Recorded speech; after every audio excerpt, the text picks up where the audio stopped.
Buen día. Hoy, abril 5 del 2017, a 30 años de la guerra entre Inglaterra y la Argentina no declarada, quisiera hacer algunos breves comentarios sobre la parte específicamente militar. Evidentemente, como ya lo he dicho, lo que hizo la Argentina fue un acto de guerra.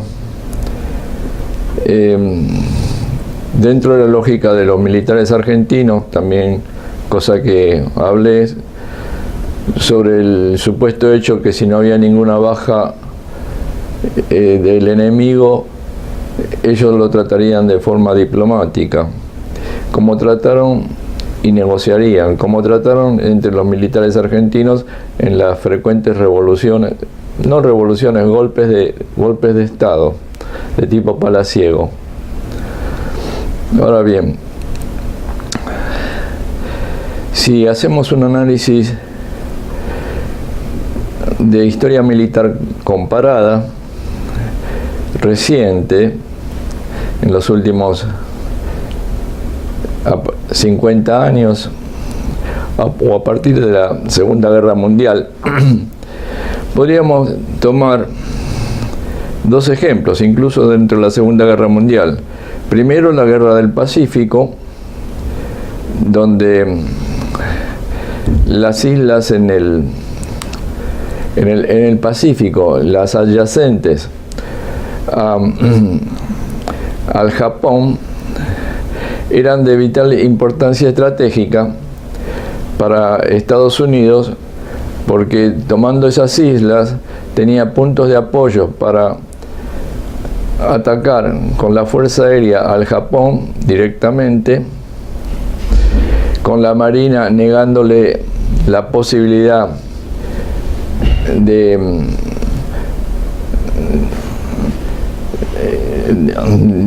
ejercer dominio en los mares cercanos al Japón.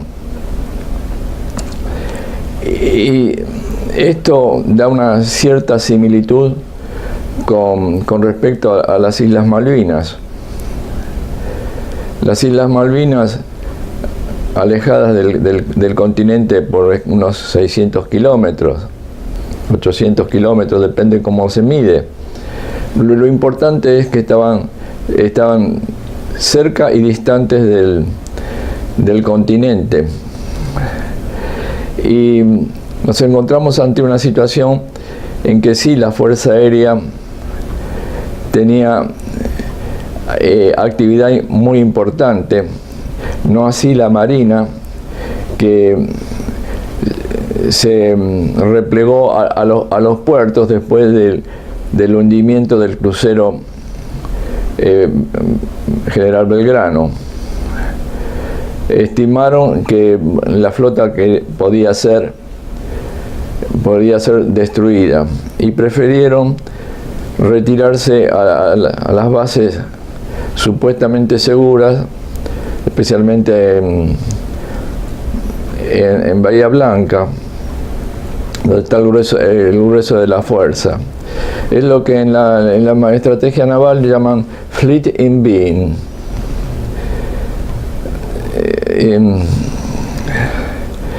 O sea, que la isla prácticamente, o las dos grandes islas, quedaron separadas vía marítima, y sí tenían el reabastecimiento por la fuerza aérea, incluso los ataques que realizaron permanentemente. Ahora bien, desde el punto de vista estrictamente militar, lo importante era tener una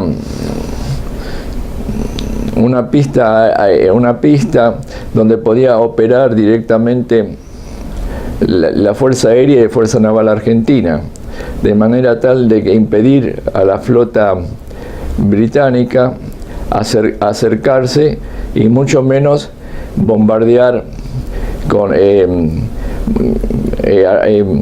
bombardeos de artillería a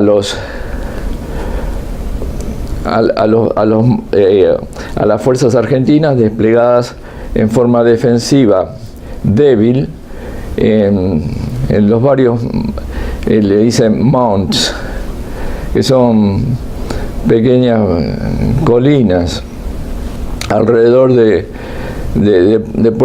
Puerto Argentino. Ahora, desde el punto, yo tomaría dos consideraciones. Una, las circunstancias similares al Japón con sus islas, Tarawa, Okinawa, Iwo Jima,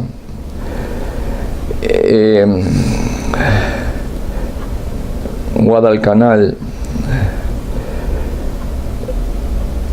Y la otra, en la parte terrestre, recuerdo la defensa estática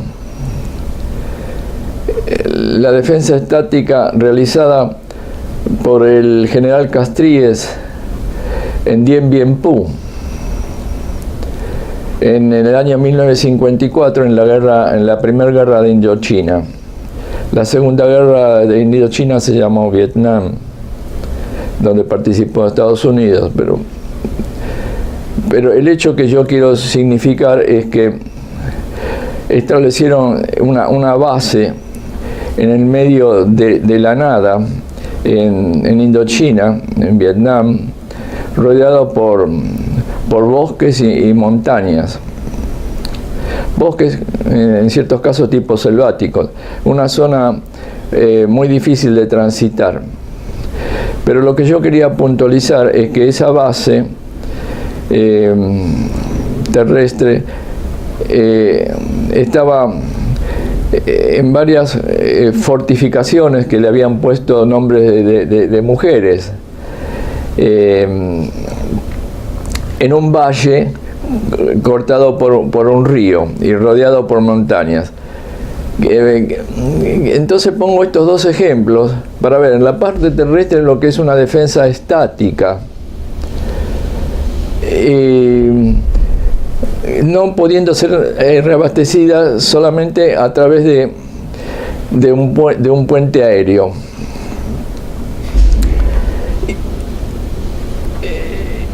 Y la circunstancia estratégica de las islas en el Pacífico con respecto al Japón, o sea, la isla principal, que era el objetivo final estratégico de los Estados Unidos, obviamente. Entonces, en estas dos esto es similar, puedo hacer algunas consideraciones del orden militar. Primero, que en un ámbito aeronaval,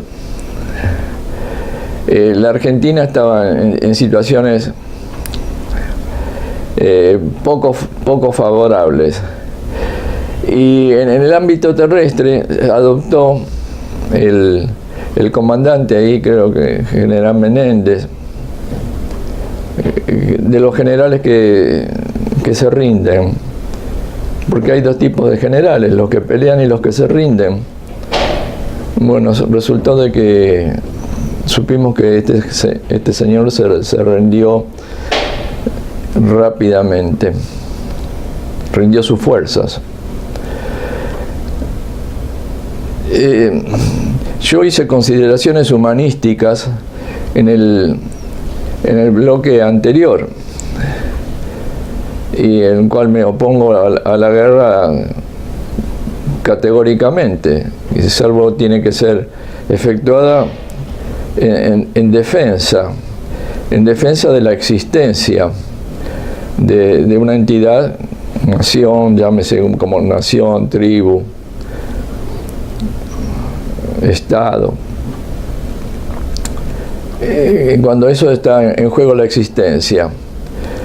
No fue el caso de las Malvinas, no estaba en juego la existencia de la Argentina, a pesar de los problemas jurídicos y que la Argentina esgrime, que válidos, por cierto, y desde el punto de vista de la justicia, sí, pertenecen a la Argentina, pero en las relaciones internacionales no es la justicia lo que prevalece, sino lo que prevalece es el poder y la fuerza. Es contundente, y así ha sido a través de la historia. Pensar de que se consiguen a través de negociaciones en circunstancias vitales, me refiero a circunstancias vitales, y dentro de los países imperiales o hegemónicos, como quieramos llamarlos, sí se pueden conseguir cosas en el derecho internacional, obviamente ha progresado, pero en última instancia, cuando están los intereses fundamentales de las potencias del primer orden, lo que se impone es la fuerza.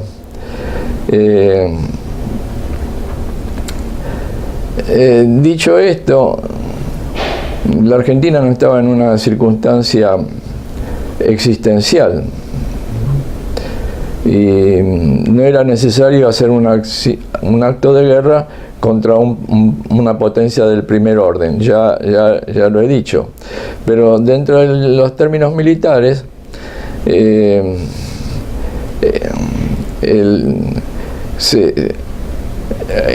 no habían objetivos claros.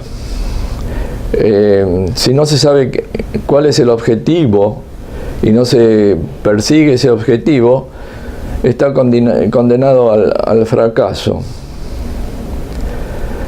Entonces, haciendo alguna comparación de historia militar, yo tomo estos dos ejemplos. La defensa estática en la guerra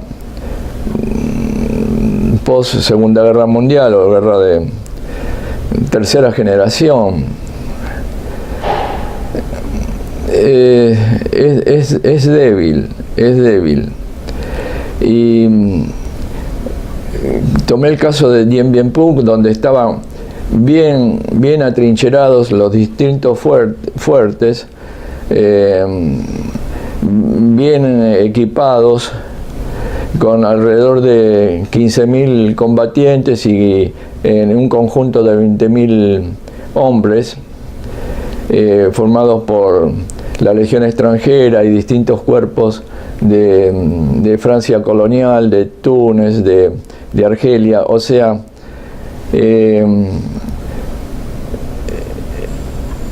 estas tropas combatieron muy bien y ferozmente. Y estuvieron rodeados por el Vietnam, las fuerzas de Vietnam en ese momento, nacionalistas, socialistas, dirigidas por el general Giap, Nguyen Giap, de los generales que pelean.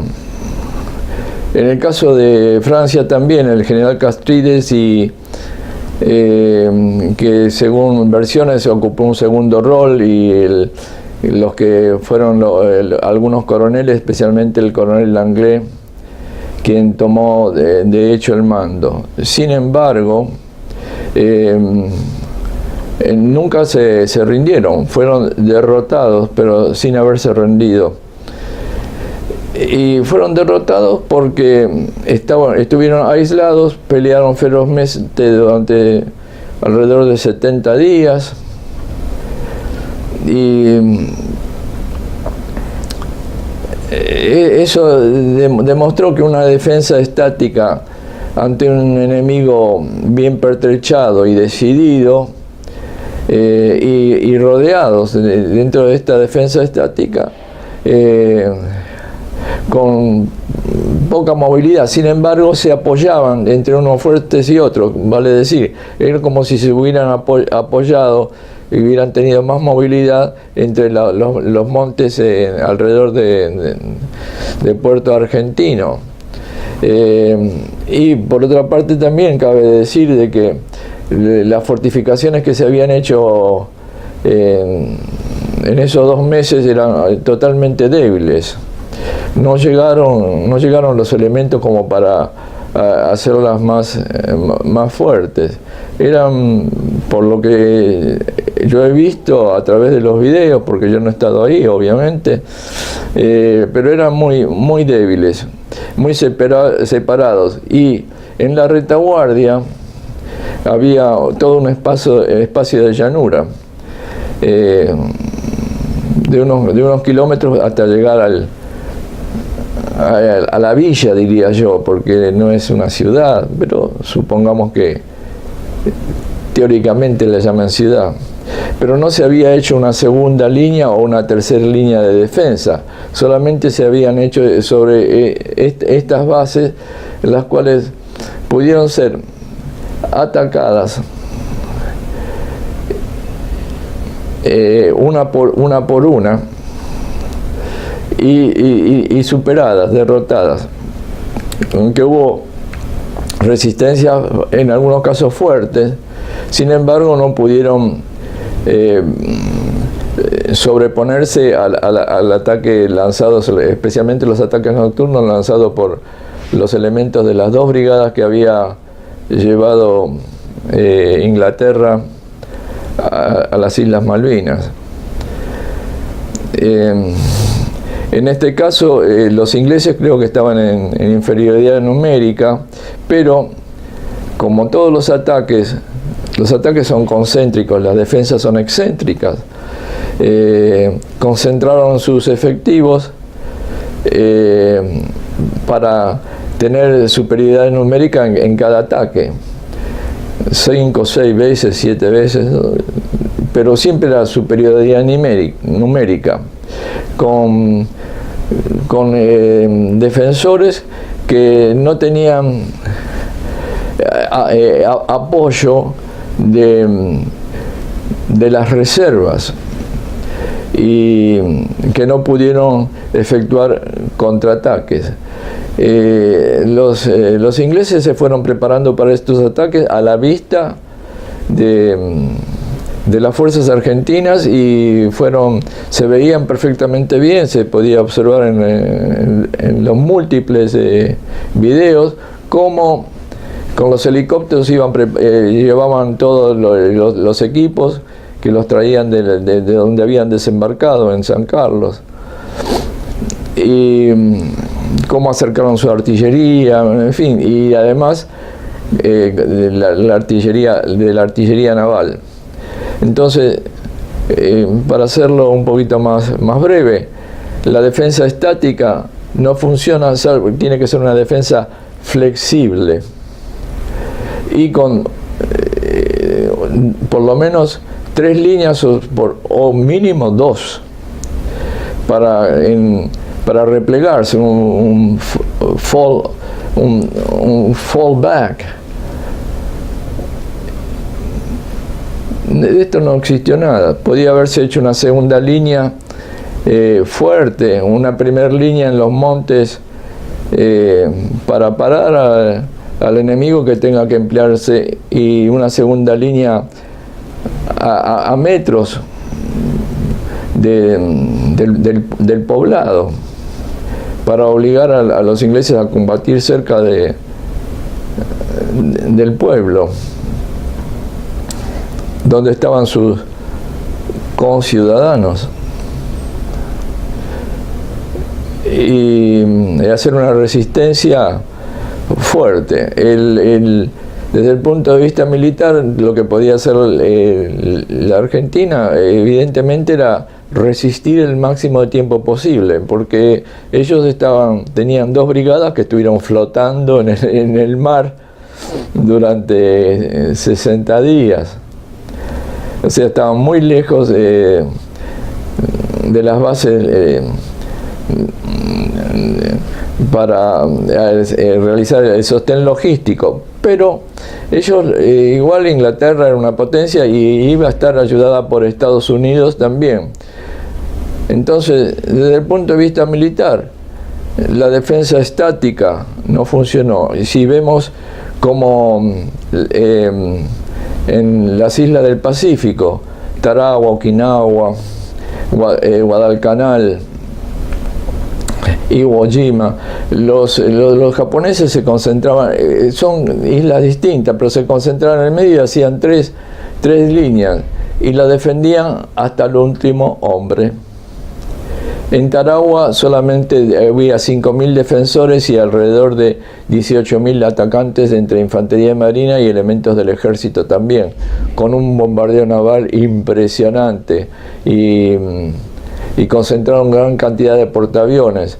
Y Tarawa tenía 3-4 kilómetros, 2 millas de largo por unos 800 metros en su parte más ancha, es un pequeño islote, pero habían construido una base aérea, una pista. Y era el objetivo norteamericano de las fuerzas aliadas en el Pacífico, era tomarlo. Y fue un combate de tres días donde los 5.000 efectivos japoneses fallecieron 4.600, algo así. Fallecieron no de síncope cardíaco, los norteamericanos los mataron. Pero ellos también mataron a los norteamericanos, que eso es la guerra, matarse mutuamente y destruirse mutuamente. O se rinden o son derrotados, son muertos. El caso de Tarawa, Okinawa, en todos esos casos las fuerzas japonesas no se rindieron en ningún momento. Fueron derrotadas, sí. En el caso de Dien Bien Phu tampoco levantaron ninguna bandera blanca, fueron derrotados hasta último minuto, que las comunicaciones entre el general Costilles y Cockney, creo que estaban en Saigón, el comandante, dice no se va a rendir, dice no, peleamos y peleamos hasta el final.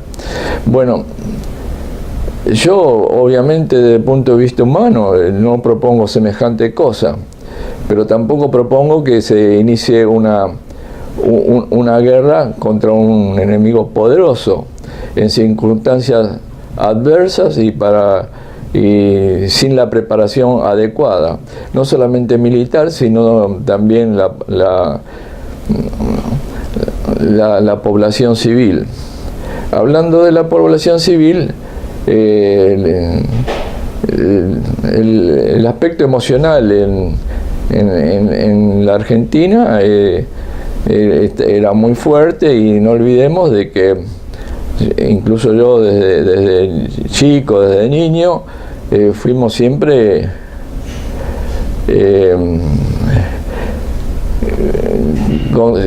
instruidos en el tema de las Malvinas, o sea que es un tema de vieja data emocional de Argentina, de que vimos y vemos lo injusto que es ser privado de algo que es propio.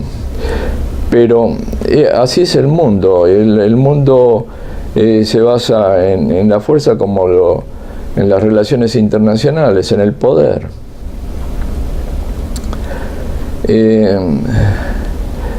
Bueno, y esto lo que quise señalar.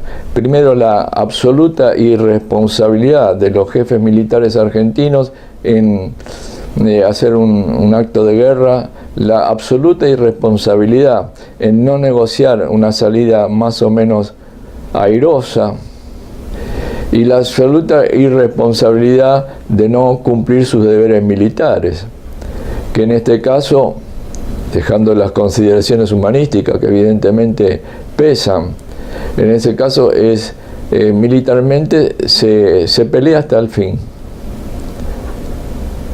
Y como creo que el Código Militar argentino permite la rendición cuando hay un 50% de efecto.